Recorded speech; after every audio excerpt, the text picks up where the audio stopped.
Hello guys, magandang morning sa inyo lahat mga kaibigan. Araw po ng linggo ngayon. Pero dito tayo sa trabaho pa rin.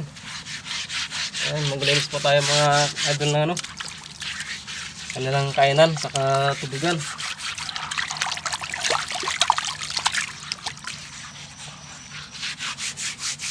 Ayan, pinagat ako ng langgam. Ayan, mga idol so na mga idol, medyo malikot nga lang ang kamay ko.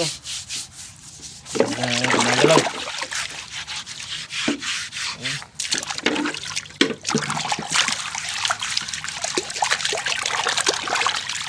Para iwas sakit yung ating mga alaga, lagi dapat malinis ang kanilang pagkainan, inuman. Laging nakabrush yan. Ayan mga idol.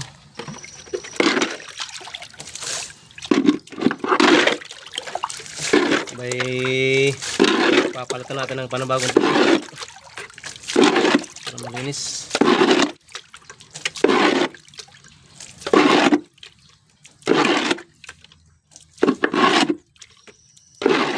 Idol, malinis na mga idol.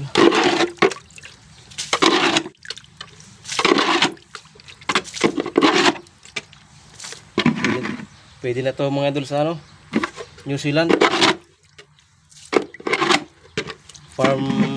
dairy farm. Ayan mga idol, tubig na lang kulang. Lagyan natin ng tubig. Yeah. Ayan na mga idol. Para malinis.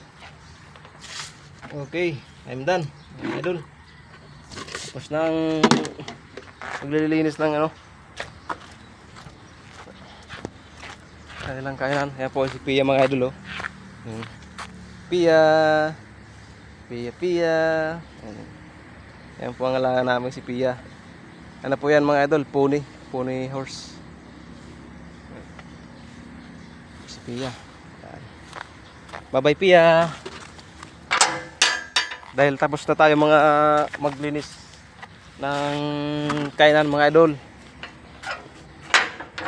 magtatabas na ako ng napier para may makain sila mamayang hapon habang magaga pa, hindi pa malakas ang init. Sabagay yun lang ang init ngayon, gawa ng may low pressure pa yata yung ano ba yun, yung sunod na bagyo, si Paulo Contes mga idol. Ayun yung ibang puni mga idol nakatali lang sila. Ayan. Yan lamang mga idol ang aking video. Sana hindi kayo nagsasawa sa mga video ko. Maraming salamat sa inyong panonood. Sana lagi kayo nakapalo at lagi kayong updated sa mga sunod pang video. Thank you mga idol.